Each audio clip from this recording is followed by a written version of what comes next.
नमस्कार बाल दोस्तों, बंजारा एजुकेशन सोसाइटी संचालित शिल्पांजलि विद्या मंदिर से मैं बनकर कांति सर आज आपकी समक्ष उपस्थित हूँ।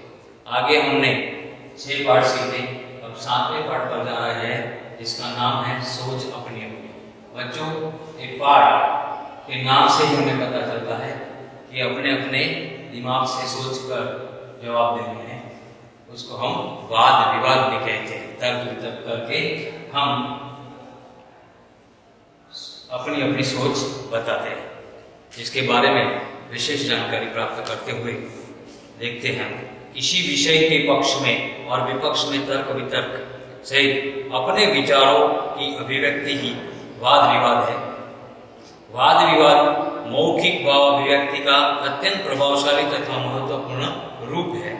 वाद विवाद में कोई एक विषय निर्धारित कर लिया जाता है, कुछ विद्यार्थी उस विषय के पक्ष में तथा कुछ विपक्ष में अपने अपने तर्क इकट्ठे करके कार्यक्रम के दिन श्रोताओं के सामने प्रस्तुत करते हैं। एक वक्ता पक्ष में अपने विचार रखता है तो दूसरा वक्ता विपक्ष में। इस प्रकार वक्ताओं को अपनी बात की पुष्टि तथा विपक्ष के कथन के खंडन का अवसर मिलता है। आपस में वाद विवाद करते हुए एक दूसरे का खंडन भी करते हैं। इसमें पक्ष और विपक्ष दोनों होते हैं। अब हम देखते हैं, ये भी आप जब स्कूल में आओगे तब उसका भी हम डेमोस्ट्रेशन के रूप में देंगे, वाद विवाद के रूप में। आप बच्चों क्लास में भी ये कर सकते हैं। समझेंगे पाठ। नीचे दिए गए चित्रों को ध्यान से देखिए, फिर उन पर आधारित प्रश्नों पर कक्षा में वाद विवाद करवाइए। यहाँ पर बच्चों 2 चित्र दिए गए हैं, आप देखेंगे पेज नंबर 45 पर दोनों चित्र हैं। और यहाँ पर जो पहला चित्र है, ये जो पहला चित्र है हमारे समक्ष, वो देखकर हमें उसके बारे में चर्चा विचारना करनी है, वाद विवाद करना है। जो पहला चित्र है, इसके देख के ही हमें पता चलता है कि ये गांव का चित्र है। दोनों चित्रों में क्या अंतर है वो बाद में देखेंगे। अब पहला चित्र गांव का है। गांव का नाम सुनते ही आपको पता चलता है कि गांव की प्रकृति सुंदर होती है। गांव के अगल बगल में जो मकान होते हैं और पेड़ पौधे होते हैं, कहीं कहीं पर पर्वत भी दिखाई देते हैं, तो गांव का वातावरण खुशनुमा होता है। कुदरती हवा वहां पर हमें मिलती है। गांव की नजदीक से नदी निकलती है। नदी में कुछ लोग नहाते हैं, कपड़े भी धोते हैं, कुछ पशुओं को भी नहलाते हैं। तो गांव का वातावरण वैसे सुंदर होता है और रमणीय होता है। गांव में हमें आनंद आता है।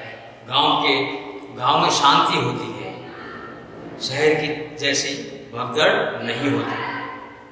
तो यहाँ पर गांव में बहुत यहाँ पर देखते हैं तो कुछ लोग काम कर रहे हैं, अपने अपने नहाते हैं, धोते हैं। पानी यहाँ पर बहता पानी तो पवित्र ही होता है, लेकिन जब तालाब का पानी जो होता है गांव में, वो पीने लायक नहीं होता, क्योंकि उसमें पशुओं को नहलाते हैं, लोग भी नहाते हैं। और अभी तो कहीं कहीं गांव में तो उद्योग भी शुरू हुए और उद्योग का कूड़ा कचरा जो होता है वो लोग वहाँ पर डालते हैं, केमिकल युक्त पानी भी डालते हैं। इसलिए अब तालाब का पानी कोई पीता नहीं है। अब हम दूसरे चित्र को देखेंगे। दूसरा चित्र है शहर का, जो सभ्यता का दिखाई देता है। सभ्य समाज है यहाँ पर। शहर यानी उद्योगों, बड़े बड़े मकान, पक्के मकान, बिल्डिंगें, स्कूलें, अस्पतालें, बहुत कुछ होता है। रास्ता भी पक्का होता है यहाँ पर। और शहर में जो दबदबा बहुत होता है, भीड़ बहुत होती है, जनसंख्या ज़्यादा होती है, जिनके कारण कहीं भी जाए, बाजार जाए, अस्पताल जाए, कोई काम से हम निकले, रास्ते पर भी इतनी भीड़ होती है, वाहनों की भीड़ होती है। ऐसे कि बल्कि गांव में ऐसा नहीं होता। गांव में सब शांति का वातावरण होता है। सभ्य समाज, हाँ, हम सभ्य बनने के लिए शहर की तरफ जा रहे हैं, वो सही है, और साथ साथ जो हमें पढ़ाई के लिए, बच्चों के लिए तो खास पढ़ाई के लिए जो शहर में जाना पड़ता है, तो शहर के कारण ही हम आगे बड़ी बड़ी स्कूलें में पढ़ाई कर सकते हैं। कहीं कहीं अस्पतालों की ज़रूरत पड़ती है तो भी हमें शहर में जाना पड़ता है। तो शहर के रास्ते सुनसान कभी नहीं होते, क्योंकि वहाँ पर भीड़ ही भीड़ दिखाई देती है। यहाँ पर कई प्रकार के मकान भी दिखाई दे रहे हैं, वो भी ऐसा है। दोनों चित्रों में क्या अंतर है? तो एक चित्र गांव का है और दूसरा शहर का है। गांव तथा नगर के जीवन में क्या अंतर है और तुम्हें कौन सा रुचिकर लगता है? तो गांव का वातावरण शांत होता है, गांव में कुदरती हवा मिलती है। शहर में भगदड़ वाली जिंदगी होती है, किंतु शहर को भी हम नकारते नहीं हैं, क्योंकि अभ्यास और बड़ी बड़ी अस्पतालों के कारण हमें उनकी भी ज़रूरत पड़ती है। और सभ्य समाज तो शहर में दिखाई देता है, बड़े ठाट माट वाले कपड़े आदि वगैरह हम शहर में पहन के रहते हैं और हमारी जिंदगी संवारते हैं।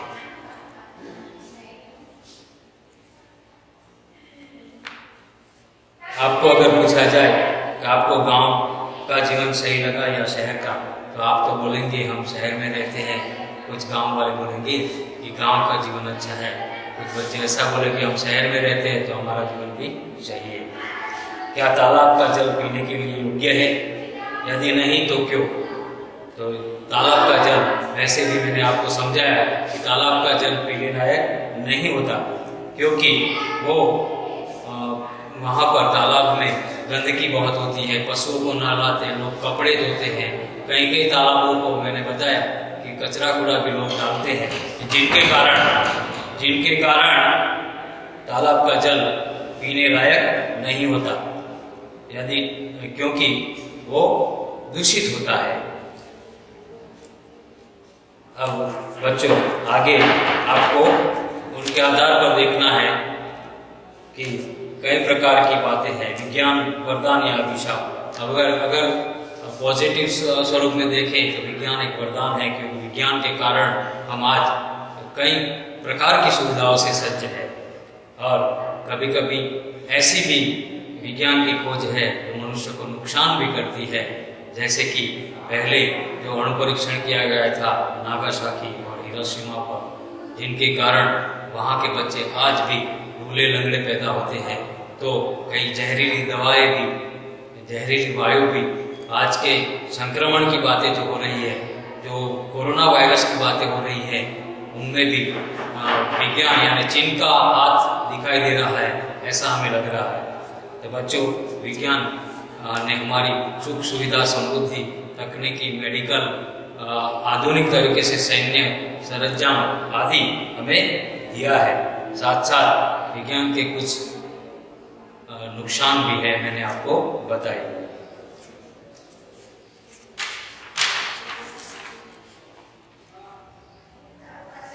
इसके आधार पर अगर आगे देखेंगे कौन शक्तिशाली कलम या तलवार, अपने विचार कारण सहित बताइए। ये भी आपको मैं बताऊंगा कि कलम की ताकत बहुत है। बड़े बड़े लोगों, बुरे लोगों को भी कलम सुधारती है।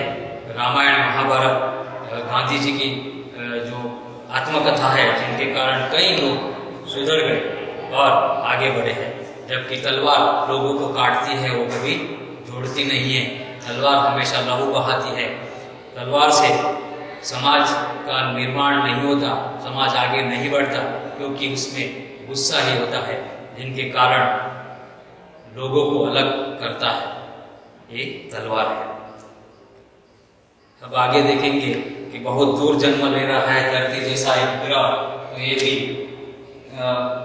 एक वैज्ञानिकों सिस्टम से यहाँ पर बताया गया है कि नासा जो हमारी संस्था है, दूरबीन ने दिखाई पृथ्वी के जन्म जैसी तस्वीरें। 424 प्रकाश वर्ष दूर है नया ग्रह। यानी कि यहाँ पर देखेंगे तो इस दुर्लभ ब्रह्मांड घटना की तस्वीरें नासा के स्पेस टेलीस्कोप ने उतारी है। वैज्ञानिकों के मुताबिक इन दृश्यों को धरती पर टेलीस्कोप तक पहुंचने में 424 वर्ष गए, लेकिन एक नए ग्रह के जीवन की तुलना में यह पलक झपकते जैसा उन्होंने बताया कि इस ग्रह को हमारी पृथ्वी जैसा रूप ग्रहण करने में अभी और 10 करोड़ साल लग सकते हैं। तो ये पृथ्वी नई जन्म ले रही है, उसके पर हमारी पृथ्वी पर जो सुविधा है वो सुविधाएं भी दिखाई दे रही है वैज्ञानिकों को, ऐसा बताया गया है। बच्चों, ये पाठ में अगर आपको कोई समझने में दिक्कत हो तो जब स्कूल शुरू हो जाए तब आप मुझे बताना, इसके बारे में भी हम विशेष जानकारी प्राप्त करेंगे और आपके साथ वाद विवाद भी करेंगे। वर्कशीट के आधारित जो भी प्रश्नों के जवाब आपको लिखने हैं वो बाद में मैं आपको दूंगा।